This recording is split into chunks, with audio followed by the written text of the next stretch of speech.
రోజుకి 1 గంట కూడా ప్రార్థన చెయ్యను, అయినా నేను క్రైస్తవుడనే.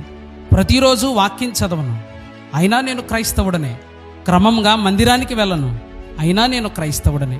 మందిరంలో అరగంట కూడా వాక్యం వినలేను, అయినా నేను క్రైస్తవుడనే. ఆరాధన ఎగ్గొట్టి ఫంక్షన్స్కి వెళ్తాను, అయినా నేను క్రైస్తవుడనే. సంఘానికి ఆర్థికంగా మద్దతు ఇవ్వను, అయినా నేను క్రైస్తవుడనే. సినిమాలు సీరియల్స్ చూస్తాను, అయినా నేను క్రైస్తవుడనే.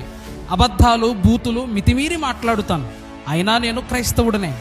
మోహపు చూపులు చూస్తాను, అయినా నేను క్రైస్తవుడనే. మోసం చేయటానికి ఏమాత్రం వెనుకాడను, అయినా నేను క్రైస్తవుడనే. లోక సంబంధమైన ఆచారములు విడిచిపెట్టను, అయినా నేను క్రైస్తవుడనే. పరిశుద్ధమైన జీవితమును గడపను, అయినా నేను క్రైస్తవుడనే. పొరుగువానిని ప్రేమించను, అయినా నేను క్రైస్తవుడనే. సువార్తను ప్రకటించను, అయినా నేను క్రైస్తవుడనే. దేవుని యందు భయభక్తులు కలిగి ఉండను, అయినా నేను క్రైస్తవుడనే.